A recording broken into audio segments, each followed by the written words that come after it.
Ji, joint and by product, यानी ये तकरीबन जब आपको पेपर में क्वेश्चन आता है तो प्रोसेस अकाउंट ही होता है। अब अगर एक सिंगल प्रोसेस के अंदर एक से ज्यादा गुड्स बन रही हैं और वो गुड्स सिग्निफिकेंटली है, सिग्निफिकेंट गुड्स हैं, तो हम उसे बोलेंगे ज्वाइंट प्रोडक्ट, यानी साथ साथ प्रोसेस लग रहे हैं। हाँ, एक टाइम ऐसा आता है जहां वो दोनों को स्प्लिट कर लिया जाता है।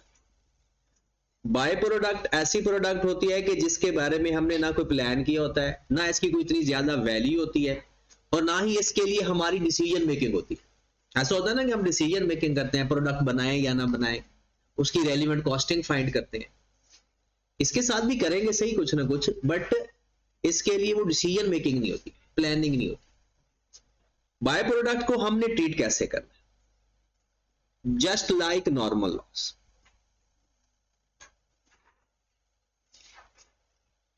तो आप नॉर्मल लॉस को कैसे ट्रीट करते हो? एक तो अपने प्रोसेस अकाउंट की क्रेडिट साइड पर लिखते हैं, मतलब अपने टोटल प्रोडक्शन में से माइनस करते हैं। अगर उसकी स्क्रैप वैल्यू हो तो टोटल कॉस्ट में से माइनस करते हैं। यही बाय प्रोडक्ट का रोल है। अब ज्वाइंट प्रोडक्ट में क्या होता है कि ये तो दोनों या तीन या चार जितनी भी आप प्रोडक्ट बना रहे हो, ये तो है मेन सिग्निफिकेंट प्रोडक्ट है, इसके लिए वही काम होना है जो हम सब सिंपल एक फाइनल प्रोडक्ट के लिए करते हैं। तो ज्वाइंट प्रोडक्ट हमारी मेन प्रोडक्ट होती है और बाय प्रोडक्ट हमारी मेन प्रोडक्ट नहीं होती। तो हम हाँ, इसका जो नॉर्मल लॉस स्क्रैप वैल्यू आती है उसके बारे में दो बातें बताई गई क्वेश्चन के अंदर होता है। या तो वो कहता है कि आप ना less from joint cost, less from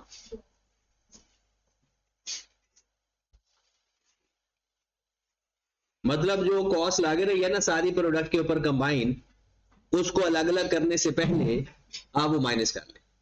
दूसरा होता है कि उसकी स्क्रैप वैल्यू एसओपीएल के अंदर लिख ले अदर इनकम के तौर पर।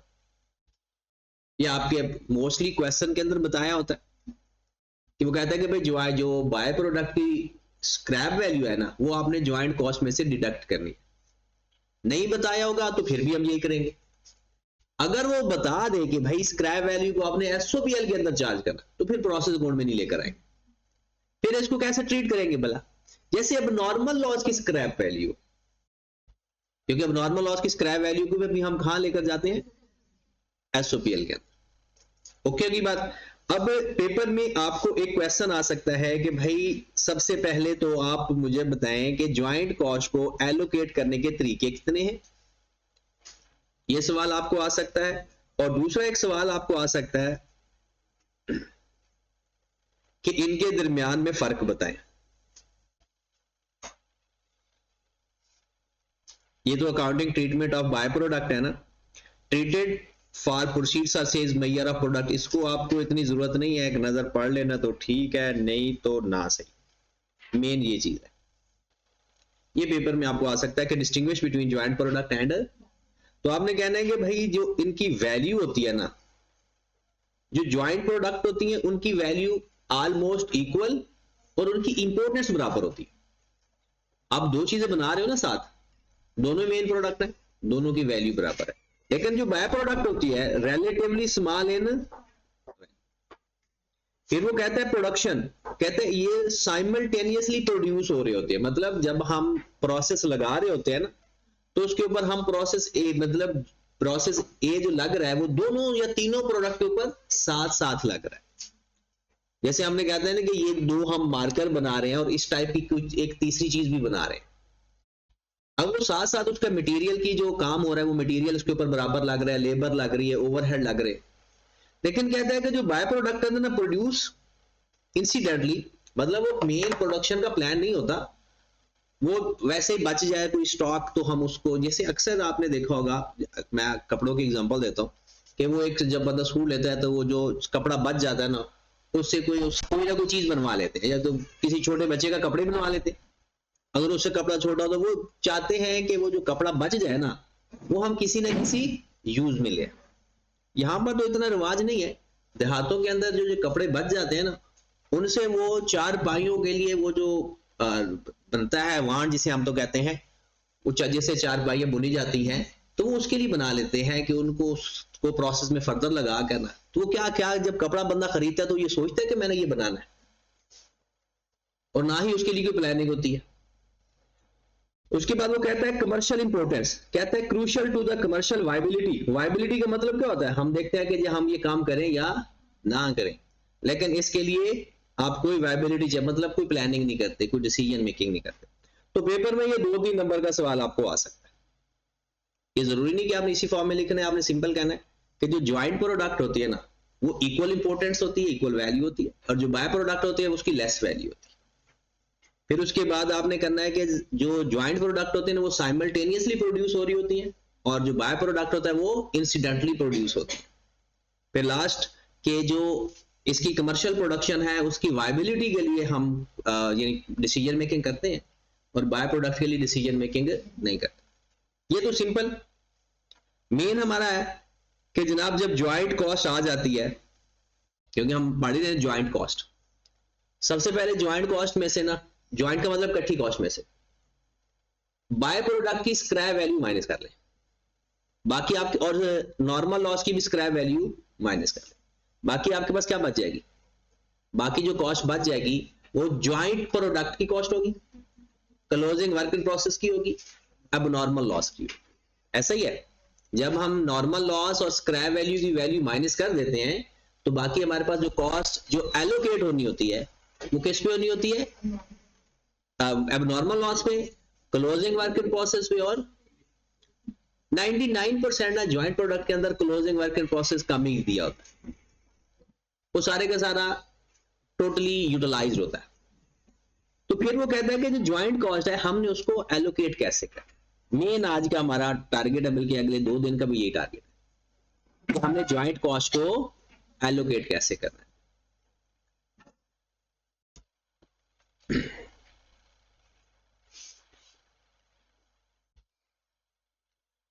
ज्वाइंट कॉस्ट, सबसे पहले इसको क्या करना, सबसे पहला काम नेट ऑफ स्क्रैप वैल्यू, किसकी स्क्रैप वैल्यू, नॉर्मल लॉस की भी बाय प्रोडक्ट की भी, नहीं अब नॉर्मल सी नॉर्मल लॉस की भी, और बाय प्रोडक्ट के बारे में अगर उसने कह दिया कि उसकी स्क्रैप वैल्यू एसओपीएल में लेकर जानी है, फिर नहीं ऐसा करना। ठीक है, अब इसको एलोकेट करने के या डिस्ट्रीब्यूट करने के 3 मेथड है,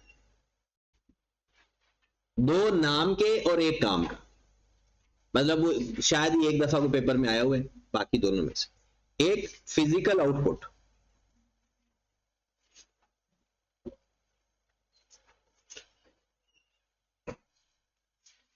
एक sale value,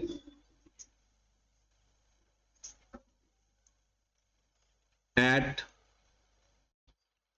split off point, एक एनआरवी एट स्प्लिट ऑफ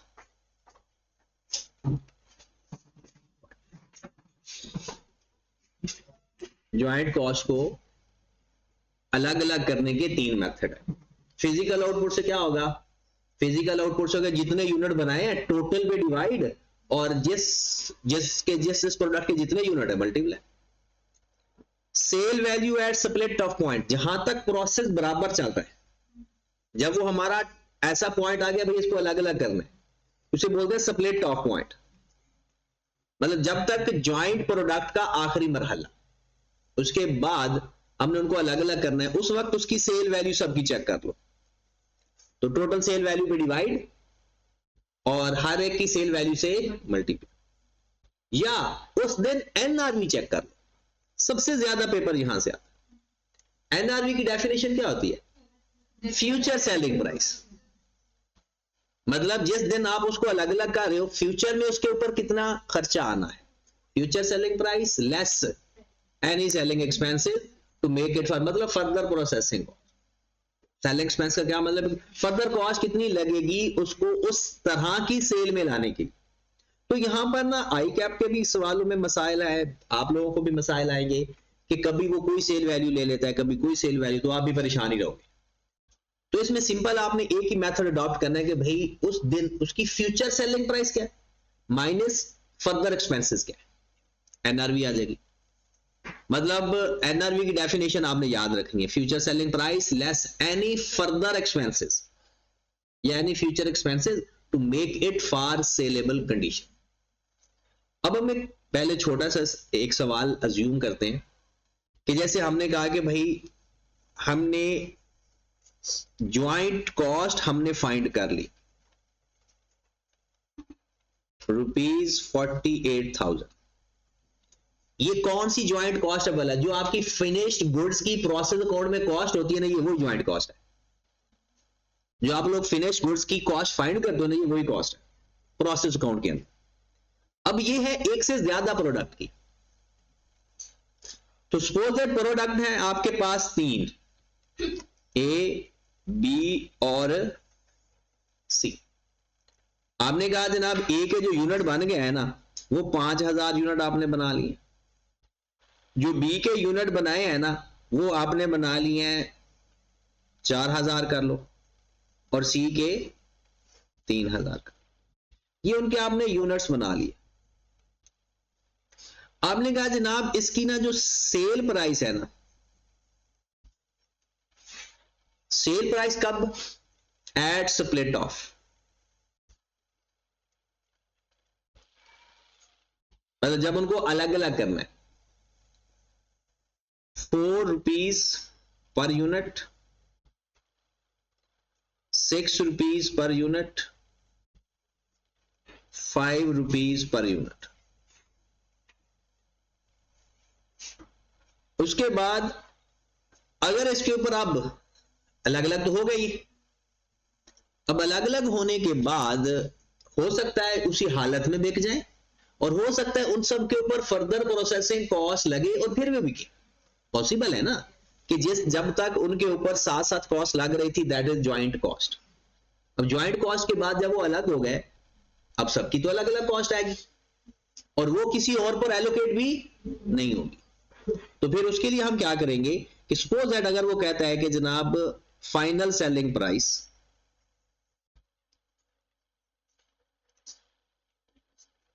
ये पहले वाली सेलिंग प्राइस कौन सी है? स्प्लिट ऑफ, जब अलग अलग किया। अब सपोज दैट इसकी कॉस्ट आ गई है ₹7 पर यूनिट।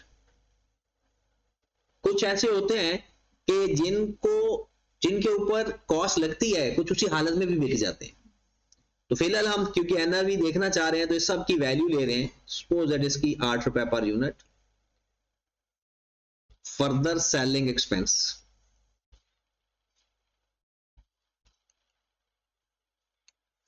सपोज इसकी सेलिंग एक्सपेंस आ गया ₹1 पर यूनिट, ये ₹2 पर यूनिट और ये 1.5 पर यूनिट। अब वो कहता है कि जो आपके पास 48,000 कॉस्ट लग चुकी है ना, इसको ए और बी और सी के ऊपर एलोकेट कर दे। मेथड वो हमें बताएगा,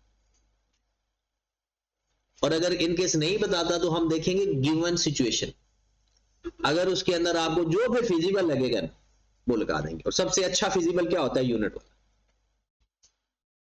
अब हमने क्या देखना है कि 48,000 ए को कितनी जाती है, बी को और सी को। तो सबसे पहले हम मेथड कहते हैं जनाब physical output based method. Physical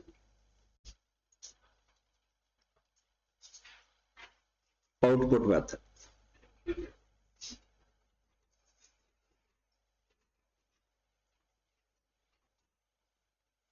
आपके पास 3 प्रोडक्ट है। सबसे पहले तो यूनिट्स लिखें, 5, 4, 3। Allocation of joint cost. Physical output method है तो क्या करेंगे, इसका टोटल कर लेंगे। अब आपने करना यह है कि 48,000 को 12,000 पे डिवाइड कर देना। 5,000 से मल्टीप्लाई करेंगे तो ए की कॉस्ट आ जाएगी, 4,000 से मल्टीप्लाई करेंगे तो बी की आ जाएगी, 3,000 से मल्टीप्लाई करेंगे तो सी की ज्वाइंट कॉस्ट आ जाएगी। कितनी आ गई जनाब?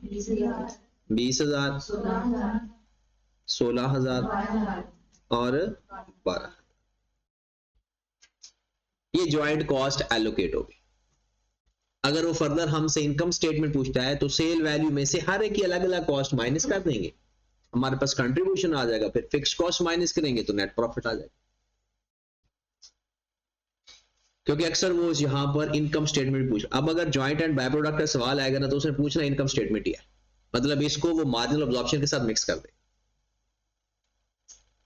क्योंकि उसने मार्जिनल अब्जॉर्प्शन भी पूछ लिया है, ज्वाइंट एंड बाय प्रोडक्ट भी पूछ लिया है, या तो फिर प्रोसेस अकाउंट का सवाल आएगा या फिर इसको मिक्स कर सकते। ये तो हो गया फिजिकल आउटपुट मेथड। अब हमने कौन सा करते हैं? Cell value. सेल वैल्यू भी कब की? At split off what? Sale value at split off. यहां पर गलती एक हो सकती है, अक्सर student sale price per unit को ले लेते हैं, जो कि गलत हो जाता है। ये हमने सीवीपी में भी सीखा था कि पर यूनिट के साथ कभी हरकत ना करें। हाँ, पर यूनिट आप कंट्रीब्यूशन पर यूनिट फाइंड कर सकते हो, एलोकेशन कभी भी पर यूनिट के साथ नहीं होती, हमेशा टोटल के साथ होती, कभी भी नहीं। आपको कॉस्ट पर यूनिट गिवन है, टोटल कॉस्ट फाइंड करो। हाँ, टोटल यूनिट्स गिवन है ना, उस पर एलोकेशन हो सकती है, लेकिन प्राइस पर यूनिट पे या कॉस्ट पर यूनिट पे कभी एलोकेशन नहीं होती। तो सेल वैल्यू अगर आपको चाहिए तो सबसे पहले जैसे ए, बी और सी है, तो सबसे पहले आपने यूनिट लिख लें। यूनिट तो लिखने की वैसे जरूरत नहीं, आप डायरेक्ट सेल वैल्यू लिखें, जो बेस है वही लिखें। हाँ जी, ए की सेल वैल्यू क्या हो सकती है? देखें जनाब, 4 रुपए एक यूनिट की और 5,000 यूनिट है, फिर 4,000 यूनिट है, 6 रुपए एक यूनिट की। इसी तरह आपने सबके बारे में लिखना है, तो ए की सेल वैल्यू क्या आ गई? 20,000, 24,000। पता चला क्या चीज लिखी हमने? हमने स्प्लिट ऑफ पॉइंट के टाइम पर सेल वैल्यू पर यूनिट को मल्टीप्लाई कर दिया सेल प्राइस पर यूनिट से। हाँ जी, कितना आ गया? अब एलोकेशन कर ले, टोटल कितना आ गया? 59। अब वही पुराना तरीका, 48,000 को किस पे डिवाइड कर दूं मैं? टोटल पे, और 20,000 से मल्टीप्लाई करूंगा तो मेरे पास आ जाएगी ए की ज्वाइंट ए की कॉस्ट, 24,000 से मल्टीप्लाई करूंगा तो बी की, और 15,000 से मल्टीप्लाई करूंगा तो सी। तो ए की कॉस्ट कितनी आ गई? 16,271, 19525, 1220304 होना, राउंड ऑफ करके ना 04 का, क्योंकि आपने 48,000 भी पूरा करना है, तो 48 भी पूरा होना चाहिए। ठीक होगी बात? तो ये हमारे पास आ गया कि अगर वो कहता है, ये एक दफा उसने कहा हुआ है कि भाई स्प्लिट ऑफ पॉइंट के ऊपर ना सेल वैल्यू पर कॉस्ट ना अलग अलग कर। ये ज्वाइंट कॉस्ट तो हमने 48,000 वैसे ही फाइंड कर लिया ना, पेपर में हमने कैसे फाइंड करनी है? प्रोसेस अकाउंट के तरीके से, वही तरीका है। जैसे हमने अब नॉर्मल लॉस की, वर्क इन प्रोसेस की, और क्लोजिंग वर्क इन प्रोसेस की, और फिनिश गुड्स की। ये फिनिश गुड्स है बेसिकली ज्वाइंट कॉस्ट। उसके बाद अब आ जाते हैं जी एनआरवी के ऊपर, अगर एलोकेशन करनी है तो कैसे करनी है? बिल्कुल वही तरीका। सबसे पहले आपने जनाब यूनिट लिख लें ए, बी, सी। ये काम हम वर्किंग में किया करेंगे एनआरवी, ताकि आपका ना क्वेश्चन थोड़ा सा खूबसूरती के लिहाज से भी ठीक रहे। ज्वाइंट कॉस्ट 48,000 है, एनआरवी हमारे पास एक कितना यूनिट है? 5,000 बी के, 4,000 सी के। ये वैसे आपको लिखा ताकि पता चल जाए एनआरवी पर यूनिट गिवन है। एनआरवी की डेफिनेशन क्या है? Future selling price less any further expense. अब आपके पास क्वेश्चन आपके सामने है, निकालो जरा। अगर वो फर्दर प्रोसेसिंग करते हैं तो उनकी ये सेल वैल्यू आती है और उसके ऊपर ये खर्चा भी आता है। तो क्या करेंगे, सेल वैल्यू में से फर्दर एक्सपेंस माइनस कर देंगे तो वो हमारे पास आ जाती है नेट सेलिंग प्राइस। तो कितना आ गया, पहले का 6, 8 और 6.5, इसको 6 से मल्टीप्लाई कर दें, इसको 8 से मल्टीप्लाई कर दें, इसको, ये हमारे पास एनआरवी आ गई। बताया जनाब एनआरवी कितनी आ रही, 30,000, 32,000, 19,000 टोटल, 815। अब ये टोटल एनआरवी आ गई। अब तो बाकी एलोकेशन रह गई, एलोकेशन का वही तरीका, 48,000 को डिवाइड कर देंगे 81500 पे, मल्टीप्लाइड बाय 30,000, मल्टीप्लाइड बाय 32,000 जी। माइनस एनआरवी की डेफिनेशन ये है कि selling price less any further selling expenses या फर्दर कॉस्ट जो उसको कंप्लीट करने पे लगते हैं, मल्टीप्लाइड बाय 19,000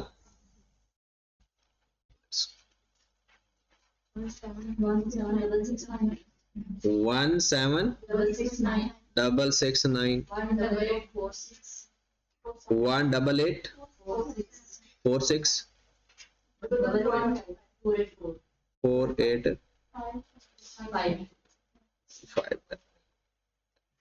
ये राउंड ऑफ का तरीका है ना, वो पता है ना सबको, राउंड ऑफ कर लिया करें, या आप अपने कैलकुलेटर पे ना कॉस्ट के अकाउंट में ना कैलकुलेटर में ना डेसिमल के बाद 0.2 के बाद फिक्स कर लिया करें, वो खुद ही राउंड ऑफ करके दे दे।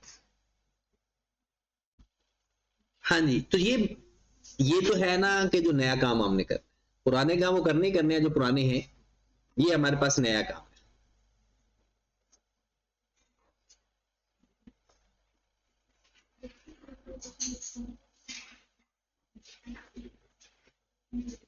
इसको तो मुझे लगता है नोट करने की भी जरूरत नहीं है, बस पता होना चाहिए, आगे वैसे ये सारे क्वेश्चन कर। तो आए जरा कुछ क्वेश्चन देखते हैं इसके।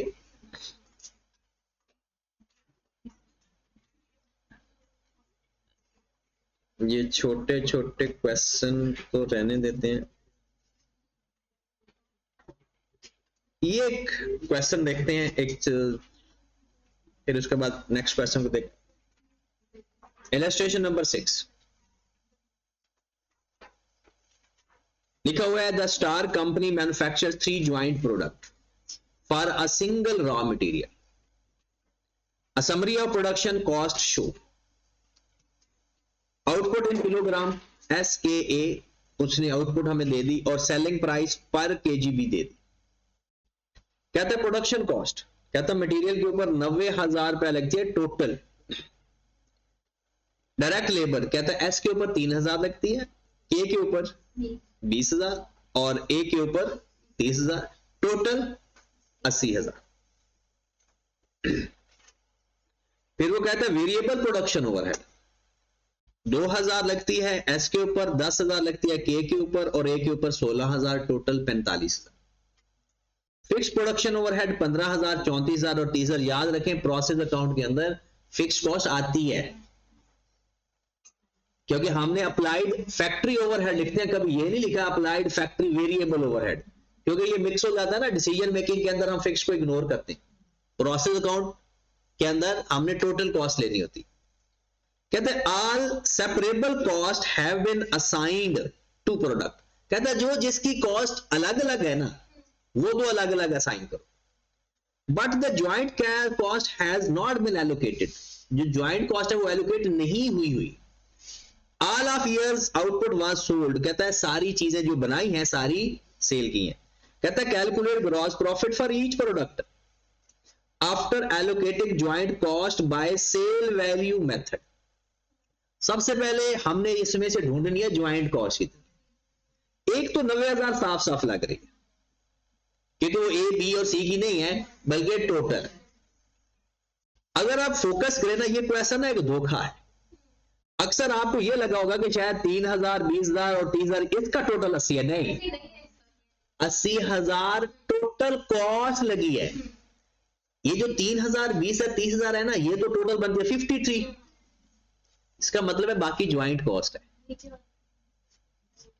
मतलब 3,000, 20,000 और 30,000 ये अलग अलग है। उसने लिखा हुआ है ना, all separable cost have been assigned to product. जो सेपरेट सेपरेट कॉस्ट लगी हुई है वो तो सेपरेट रखनी है, जो ज्वाइंट कॉस्ट लगी हुई है उसको एलोकेट कर। तो इसका मतलब है 80,000 में से 53 माइनस कर देंगे, बाकी ज्वाइंट कॉस्ट। अब नीचे देखें, 2, 10, 16, ये तो टोटल 28,000 बनती है और टोटल कॉस्ट कितनी लगी हुई है 45,000। इसका मतलब है बाकी ज्वाइंट कॉस्ट है। फिर इसी तरह से फिक्स प्रोडक्शन कॉस्ट। तो बताएं मुझे ज्वाइंट कॉस्ट कितनी है, जल्दी करें। सब लोग अपने अपने कैलकुलेटर को जगाएं और चेक करें कि आपकी कैलकुलेटर को जगाने से मुराद पता है ना, खुद जाग जाएं।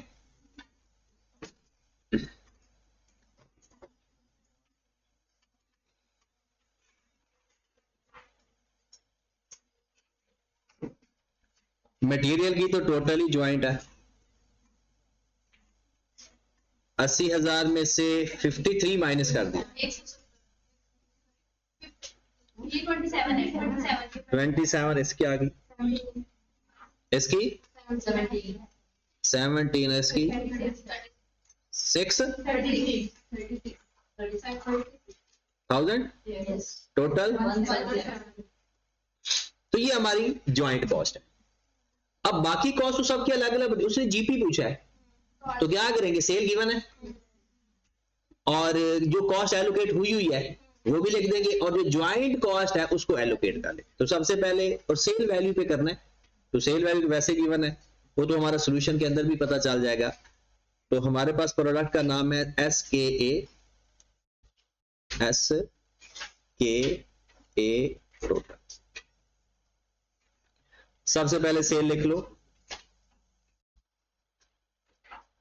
हाँ जी, 80,000 को 0.75 से मल्टीप्लाई कर दो, 2 लाख को 1 से और 1,60,000 को जी 60,000 की तरह। अच्छा हाँ, 60,000, 2 lakh, 2 lakh total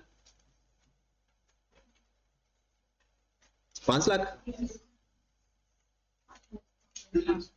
less cost of sale. सबसे पहले जो सेपरेट है ना वो लिख लेते हैं, बाद में एलोकेशन वाली लिख लेते हैं। लेबर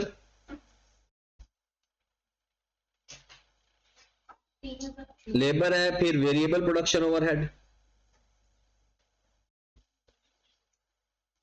फिर फिक्स्ड प्रोडक्शन ओवरहेड 3,000, 2,000, 20,000 और 30,000। टोटल हो गया 53,000।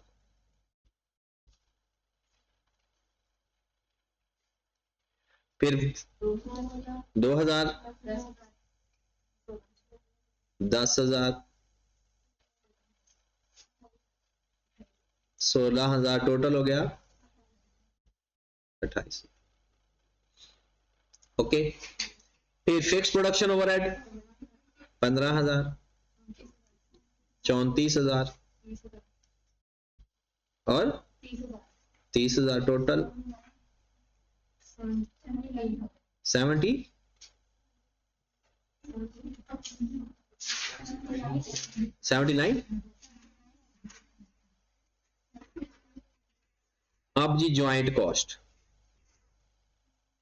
1,70,000 को 5 लाख में डिवाइड कर देंगे, 60,000 से मल्टीप्लाई करेंगे तो एस की वैल्यू आ जाएगी, 2 लाख से मल्टीप्लाई करेंगे तो के की वैल्यू आ जाएगी, 2,40,000 से मल्टीप्लाई करेंगे तो ये पता है ना सेल वैल्यू भी उसने कहा जी अलग अलग करना है। तो सेल वैल्यू टोटल है 5 लाख, तो 5 लाख पे डिवाइड कर दें और 60,000 से मल्टीप्लाई करें तो कितना वैल्यू आ गई 20400। फिर 2 लाख से मल्टीप्लाई कर दें 638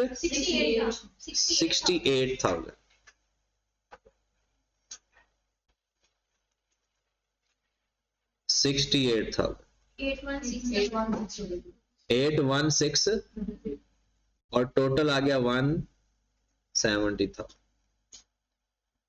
जी आपके पास ये वेरिएबल कॉस्ट आ गई और टोटल चाहे ग्रॉस प्रॉफिट डायरेक्ट लिख ले, 60,000 से माइनस करते हैं, बाकी तो वो ये आप खुद ही लिख लेना। ये हमारे पास ग्रॉस प्रॉफिट आ गया। ओके, अगर वो क्वेश्चन के अंदर हमसे इनकम स्टेटमेंट बनवाता है, अगर नॉन प्रोडक्शन ओवरहेड गिवन होते तो क्या करते भला, इसके नीचे नॉन प्रोडक्शन ओवरहेड माइनस कर देते, हमारे पास नेट प्रॉफिट आ जाए। अगर वो इसी क्वेश्चन के अंदर कहता है कि भाई जनाब ये मार्जिनल कॉस्टिंग से करना है, तो फिर क्या करते, वेरिएबल कॉस्ट माइनस कर लेते और उसके बाद कंट्रीब्यूशन आ जाता, फिर उसके बाद फिक्स्ड कॉस्ट माइनस कर देते, तो नेट प्रॉफिट आ जाता। मतलब ये कि वो हमसे मार्जिनल ऑब्जॉर्प्शन का सवाल प्रोसेस अकाउंट के साथ दे सकता है। सिंपल वो उसकी कॉस्टिंग का सेल वैल्यू, यही सारा पैटर्न बन जाएगा। चलिए जी, इसके तो अभी सिर्फ हमने एलोकेशन का तरीका सीखा, अभी इसके अंदर प्रोसेस अकाउंट नहीं आ रहा, अभी ये सिर्फ एलोकेशन चल रही है। तो क्वेश्चन करते हैं, ये क्वेश्चन आपने खुद ही कर लेना है। हम कहते हैं इसी तरह के क्वेश्चन करते हैं ताकि जिसके अंदर चीजें जीएस क्वेश्चन करते हैं। क्वेश्चन नंबर 9 पे आ जाए।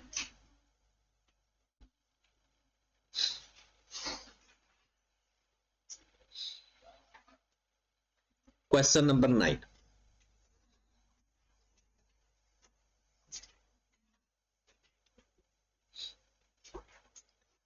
two joint product JP1 and JP2 are produced from common process। जब कॉमन प्रोसेस का जिक्र आता है तो ज्वाइंट प्रोडक्ट होती है। During March 9,000 units of material were input to the process. 9,000 unit input है। Total cost of processing direct material and conversion, ये भी उसने हमें दे दी कॉस्ट, वरना हम फाइंड कर लेते। फिर वो कहता है कि आउटपुट वाज, इनपुट है 9,000, आउटपुट कहता है 5,000 यूनिट है JP1 के, 3,000 यूनिट है JP2 के और 1,000 यूनिट है बाय प्रोडक्ट BP3। डन, यानी ज्वाइंट प्रोडक्ट 1, ज्वाइंट प्रोडक्ट 2 और बाय प्रोडक्ट 3। ये एक तरह का नॉर्मल लॉस हो गया। कहता है JP1 has a cell value 40 per unit when it is output from the process. कहता है उसकी 40 रुपए कीमत थी सेल वैल्यू जब वो अलग हुआ। And can be sold ₹120 after further processing 25 rupees per unit. इसका मतलब है जो 40 है that is the sale value at split off point, और 120 minus 25 NRV at split off point, क्योंकि NRV की डेफिनेशन क्या है, future selling price less any further expenses, repair हो, उसको कंप्लीट करने के हो, उसको सेल करने भी हो। फिर JP2 25 रुपए है जब वो जुदा हुई, और 80 can be sold ₹80 after further processing. तो अगर वो हमसे पूछता कि स्प्लिट ऑफ पॉइंट की सेल वैल्यू पे अलग अलग करे तो फिर कौन सी कॉस्ट आती, और अगर वो हमें कहता है जी NRV पे करे तो फिर क्या करेंगे, 80 माइनस 50। उसके बाद BP सेल वैल्यू क्या है, इसका क्या करेंगे अच्छा, किस में से कौन सी कॉस्ट, JP1 की या JP2, किसकी कॉस्ट में से माइनस करोगे, ज्वाइंट कॉस्ट में से। किस में से माइनस करना है, ज्वाइंट। और देखिए 9,000 इनपुट है और 9,000 ही आउटपुट है, 9,000 इनपुट है और 9,000 ही आउटपुट है। उसके बाद कहता है apportion the process cost between joint product on the basis of NRV value at split off point. NRV एक होता है sale value at split off point, एक होता है NRV at split off. Question तो हो गया, ज्वाइंट कॉस्ट गिवन है।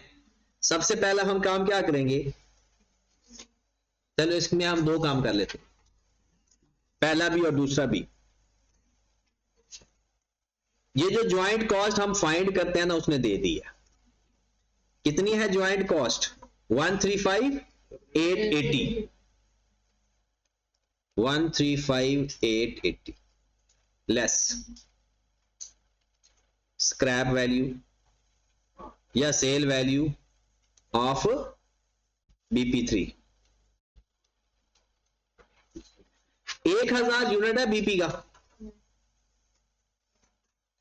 और उसकी सेल वैल्यू क्या है? 1 पॉइंट मल्टीप्लाई कर लेते हो, कितना आ गया? 1580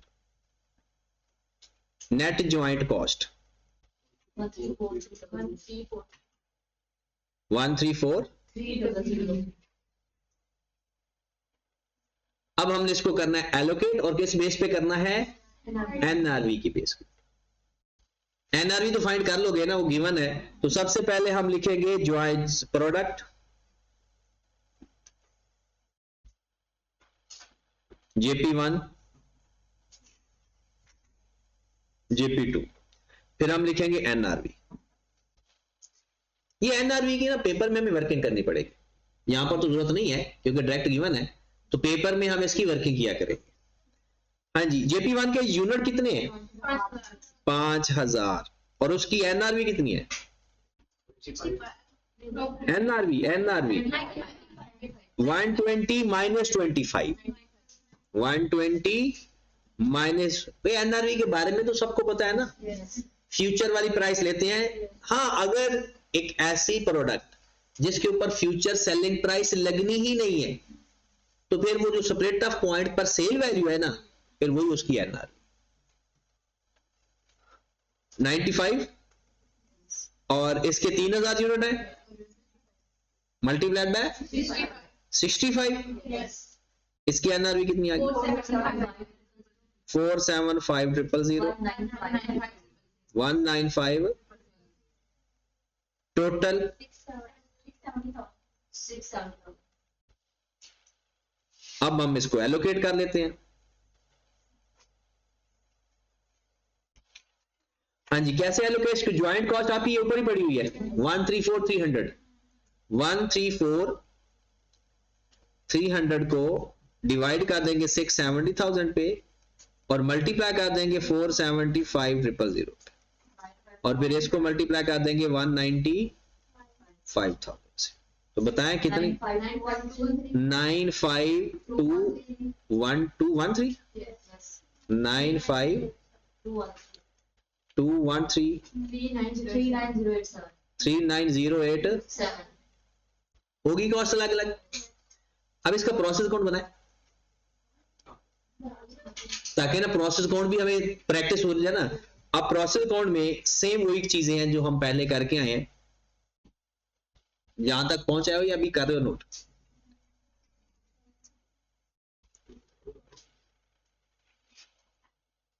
प्रोसेस अकाउंट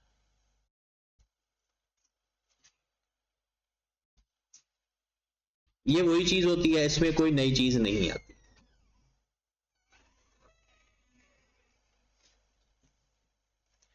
हाँ जी, सबसे पहले आप मुझे बताएं कि जनाब आपके पास मटेरियल और कन्वर्जन साथ ही लगा है ना? यूनिट कितने थे? 9000। इनपुट देखना है ना, इस पर इनपुट देखना है 9000 और कॉस्ट कितनी थी भला? 135,880 क्योंकि इसके अंदर मटेरियल भी है और कन्वर्जन भी है। इसका आउटपुट क्या है भला? नॉर्मल लॉस है। वैसे वही सारा चीज है, नॉर्मल लॉस नहीं है, अब नॉर्मल लॉस भी नहीं है, बाय प्रोडक्ट है। बाय प्रोडक्ट कितने यूनिट थे? 10,1580। फिर JP1 और JP2। JP1 के कितने यूनिट थे? 5000। उसकी कॉस्ट कितनी थी? 95,213 3000 3908 इधर भी 9000 इधर भी 9। यहां पर 135,880 13588। मेन हमारा जो मेन टारगेट क्या पता होता है, ये जो लेफ्ट साइड है ना, इसकी कॉस्ट को राइट साइड के यूनिट पर एलोकेट करना होता है।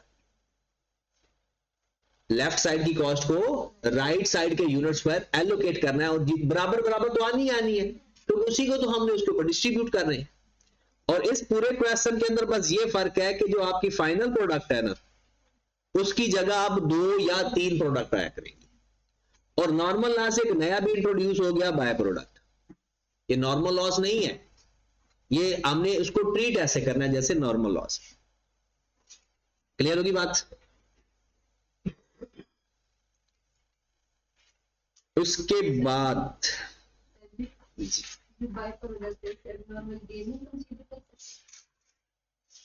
अब नॉर्मल गेन तो नहीं, देखिए हम तो कुछ भी कंसीडर कर सकते हैं, ठीक है, लेकिन जो बुक्स के अंदर लिखा होता है हमने उसको फॉलो करना है। उन्होंने कहा जी इसकी 2 ट्रीटमेंट है, जो उन्होंने कहा साइलेंट है तो फिर आप अपनी मर्जी करें, और अगर साइलेंट नहीं है बता दिया है कि इसको क्या ट्रीट करना है। अगर वो कहता है ना कि reduction from the joint cost, उसमें से माइनस कर दो। अगर वो कहता है उसको एसओपीएल के अंदर लिखना है तो फिर यहां नहीं लिखेंगे, फिर हमने एसओपीएल में लिखा, फिर यहां इसकी वैल्यू आएगी नहीं, क्योंकि वो अदर इनकम में ट्रीट होगा ना, फिर यहां से माइनस नहीं होगी। अच्छा ये क्वेश्चन एक है, इसमें प्रोसेस अकाउंट ही बनाना है, ये आपने खुद ही कर लेना है, एक दफा ट्राई करना, नहीं होगा तो हम देख लेंगे। हम फिलहाल इसके एक और क्वेश्चन पे आते हैं।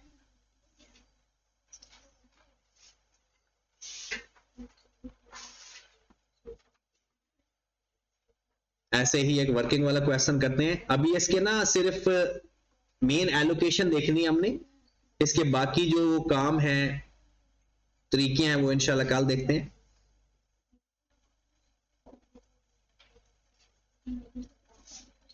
क्वेश्चन नंबर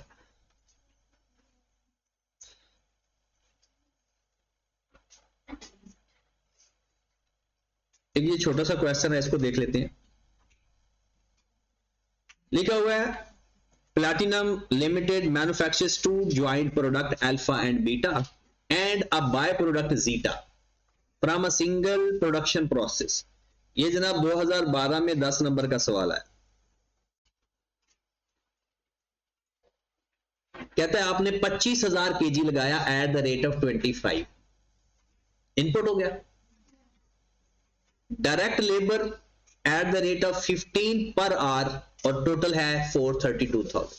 एक निशानी बताई थी कि जब भी ऐसे गिवन होना तो एक दफा आर्स भी फाइंड कर लिया करो, ऐसे ही फाइंड कर लिया, तो जरूरत पड़े या ना पड़े। तो कितने घंटे लगे? 432,000 को 15 में डिवाइड कर देंगे तो पता चल जाएगा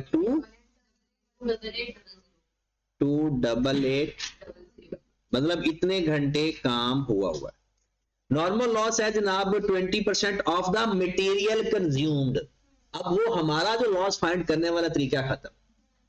25,000 का 20%, 25,000 का 20%।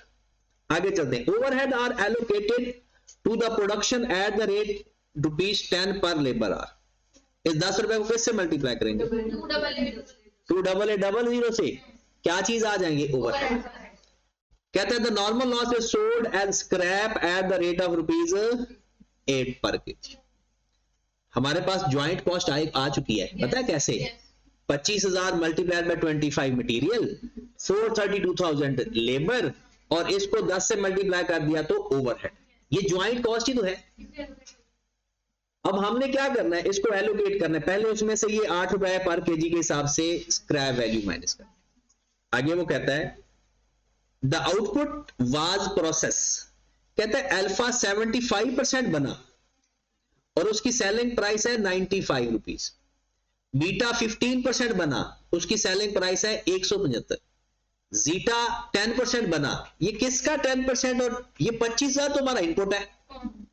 ये उस 25,000 की बात कर रहे हैं क्योंकि इनपुट का आउटपुट बता रहे हैं, टोटल तो उन्होंने बताया कुछ नहीं। कहते हैं alpha is further processed at the cost of ₹10 per unit. कहता है अल्फा के ऊपर मजीद कॉस्ट आनी है before making sold in the market. Before we joint cost are allocated on the basis of NR. कहता है compute the total manufacturing cost. पहले तो हमने कॉस्ट फाइंड करनी है, फिर वो कहता है कैलकुलेट द प्रॉफिट पर KG of alpha and beta. तो सबसे पहला काम ज्वाइंट कॉस्ट तो फाइंड हो चुकी है सब। उसमें से दो कॉस्ट माइनस करनी है, एक नॉर्मल लॉस की स्क्रैप वैल्यू, एक जीटा की स्क्रैप वैल्यू। जीटा की स्क्रैप वैल्यू नहीं बोलते, अच्छा नहीं लगता, सेल वैल्यू। ट्रीट ऐसे करना है लेकिन बोलना नहीं बस।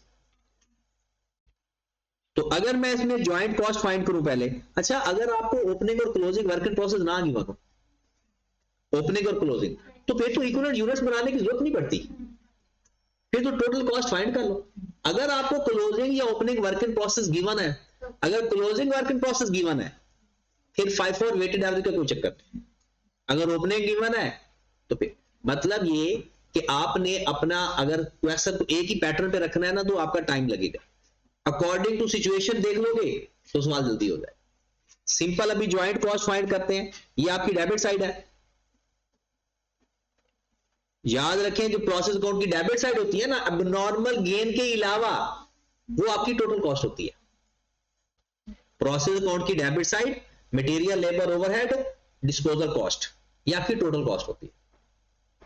अब अगर हम बात करें ज्वाइंट कॉस्ट की, तो एक तो मटेरियल लगा 25,000 kg eight the rate of कितना 62500। लेबर कितनी लगी, वो पहले गिवन है 432। Production overhead 28800 multiplied by 288, total कर लें 1345 less scrap value. Scrap value कितने हैं 25,000 का, 25,000 का 20% multiplied by 40,000। Scrap value sorry sale value of zeta, scrap value नहीं सेल वैल्यू ऑफ,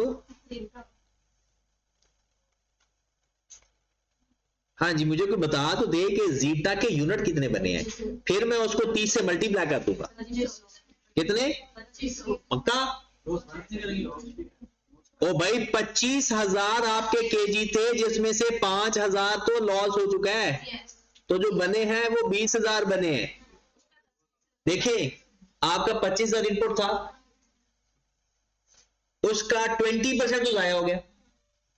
अभी जो नॉर्मल लॉस की स्क्रैप वैल्यू ली थी वो तो इवेपोरेट हो गया, नॉर्मल लॉस हो गया, तो जो बाकी बच गया वो 20,000 है। अब इस 20,000 में से 75%, 15% और 10% करना, तो उसका 20,000 का 10% लिया 2,000, और 2,000 को 30 से मल्टीप्लाई कर देंगे।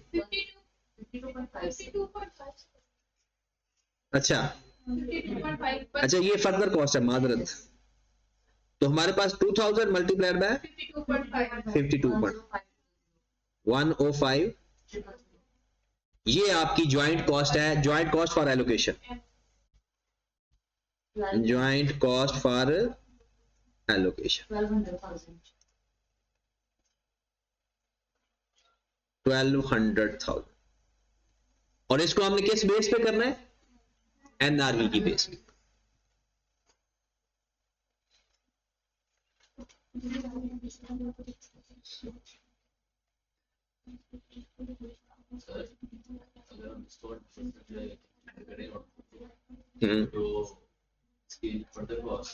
हाँ नहीं वो तो फर्दर कॉस्ट कंसीडर करनी है, क्योंकि ये जो 95 है ना, ये जो इसकी बात कर रहे हो, नहीं ज्वाइंट कॉस्ट के बाद लगी है ये, तो ज्वाइंट कॉस्ट का तो हिस्सा ही नहीं है बिल्कुल, ये सिर्फ अल्फा के ऊपर लगी है। अगर आप ज्वाइंट कॉस्ट के अंदर ऐड कर दोगे ये तो बीटा के ऊपर भी एलोकेट हो जाएगी, और ये सिर्फ किसकी कॉस्ट है, अल्फा की। तो जो फर्दर कॉस्ट है ना वो स्प्लिट करने के बाद लगानी है, फिर जिसकी है उसी पे लगेगी। अलग से लगाने की जरूरत नहीं है। आए जी, सबसे पहले फिर इसको स्प्लिट करें, एलोकेट करें, अल्फा पर कितनी कॉस्ट एलोकेट हो रही है और product alpha beta units. Alpha के कितने यूनिट बने हैं? 20,000 का 75%, 15,000, और बीटा के 3,000। NRV per unit. अल्फा की NRV कितनी है? 95 माइनस 30, 65, और बीटा के बारे में कुछ नहीं बताया हुआ, ये 75 या 65, और ये 170 टोटल NRV। 175 को 65 से मल्टीप्लाई करो, 970, 525, 15 lakh allocation.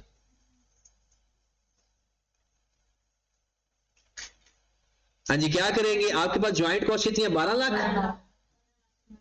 12 lakh joint cost है, तो वो टोटल भी यही आएगा। 15 लाख पे डिवाइड कर देंगे और 975 और 525 से मल्टीप्लाई कर देंगे तो एलोकेशन हो जाएगी 7 लाख 80,000, 4 लाख। ये ज्वाइंट कॉस्ट आ गई इसकी।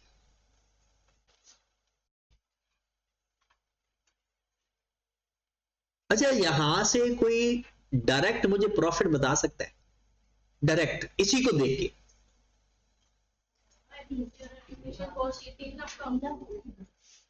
इनको आपस में माइनस कर दो, इनका अपना अपना प्रॉफिट आ जाएगा। एनआरवी क्या होता है? Net selling price. एनआरवी क्या है और ये क्या है? आने वाली कॉस्ट। तो इनको आपस में माइनस कर देंगे तो हमारे पास क्या आ जाएगा? प्रॉफिट। अलग अलग करके लिख लो, इस डायरेक्ट लिख लो, ये आपकी अपनी। क्योंकि उसने हमसे ना दो चीजें पूछी हैं, कहता है ज्वाइंट मैन्युफैक्चरिंग कॉस्ट भी बताओ और प्रॉफिट अल्फा और बीटा का भी बताओ। तो अल्फा बीटा का प्रॉफिट जनाब आपके पास आ चुका है।